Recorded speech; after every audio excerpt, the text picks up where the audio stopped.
Hey guys, we're at Right Mexico, and hey guys, we're at Right Mexico, and just chilling, and I don't know what else to say.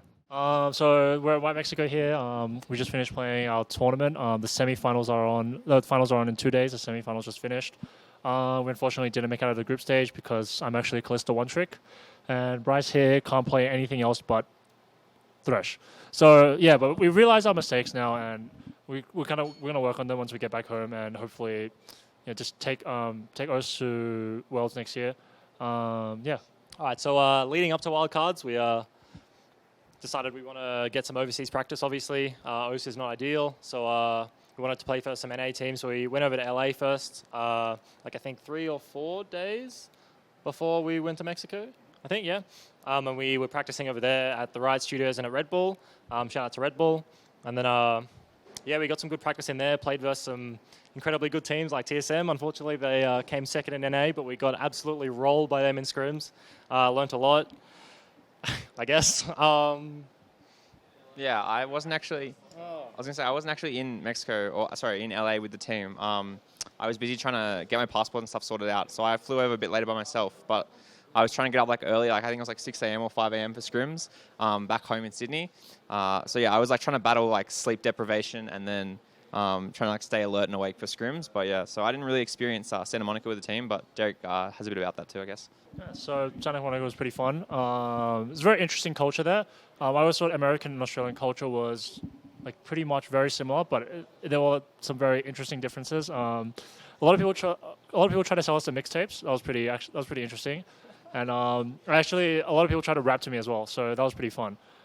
We actually stayed near Venice Beach in California, and for the first time in my life, I felt like I was the least fit person in the area, excluding my team, because there were a lot of fit people there. There were a lot of massive guys there, and and it made me feel like I was very unfit.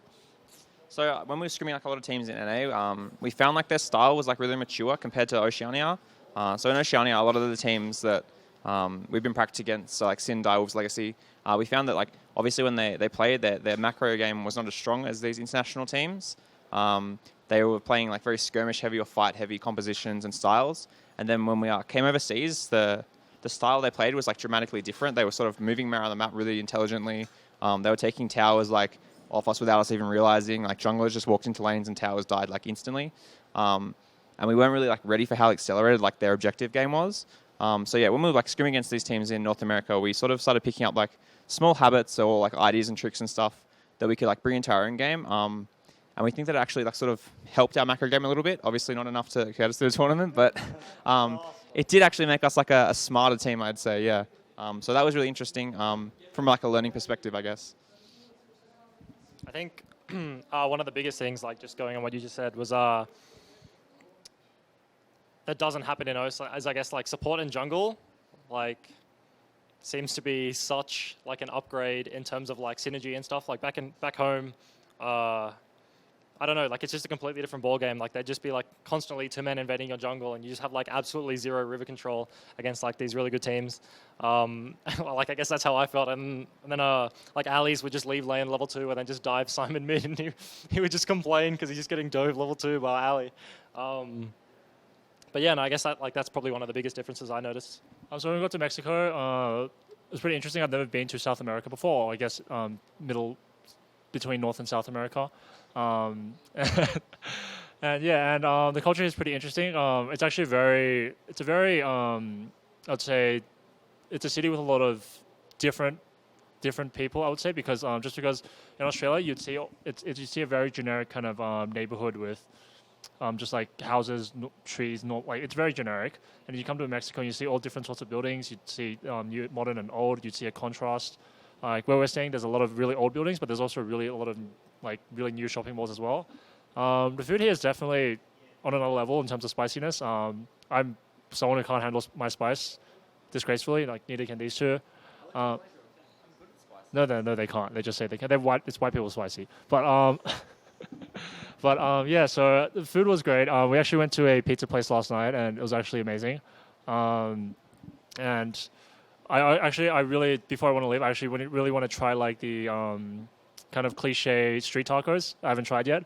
Hopefully, it won't be too harsh on my digestive system before I fly back. But but yeah, that's what I really want to try here. We're actually going to a wrestling event tomorrow, and apparently it's just like some really traditional Mexican wrestling event. And Right Mexico actually gave us a little mask.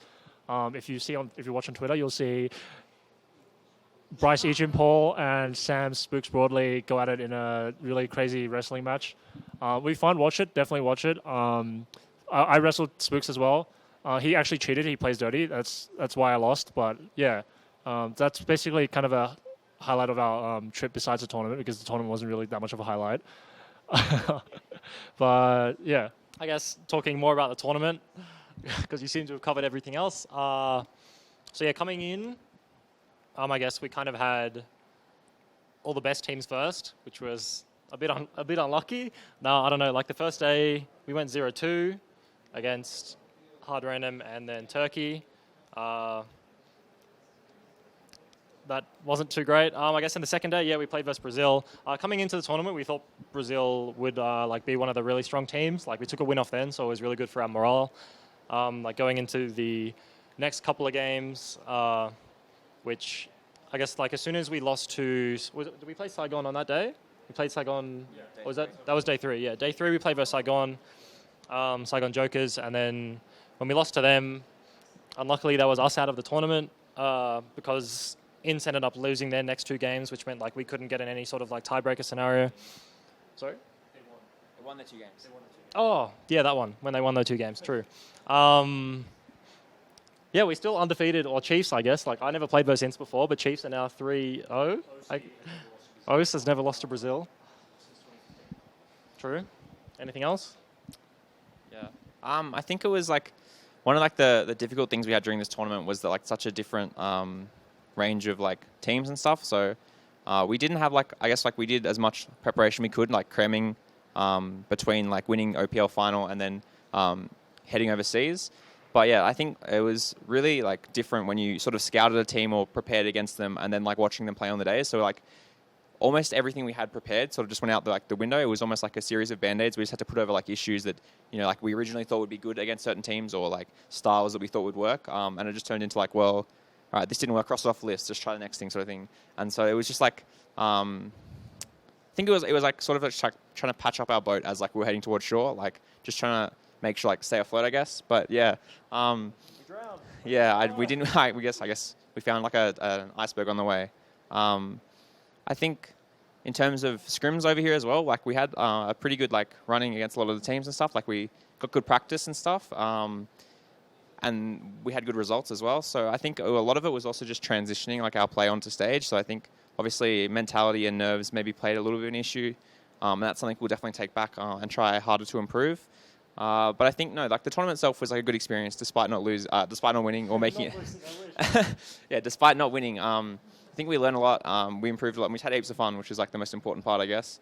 Yeah, no, that was. I think sort of the tournament itself was good. Watching the semi-finals was pretty enjoyable, despite not playing them. The teams, I think, sort of like showcased some pretty cool stuff as well that we'll try to take back. And now I think we're just looking forward to seeing like the finals venue and stuff and heading and watching that. Okay, so this has just been a quick vlog from us here in the Riot Studios in Mexico. Thanks to Nvidia. Huge shout outs to all our sponsors. Shout out to Riot Latam for hosting this event. Shout out to the Brazil guys helping us film this. Thank you to everyone back home supporting us, for your continued support, even though we've now been here several times. We haven't done well. We performed worse this time than last time we did make the finals, but a bit unlucky. So yeah, thank you just to all the fans for our continued support. And this is just been us for a quick check-in. Thanks.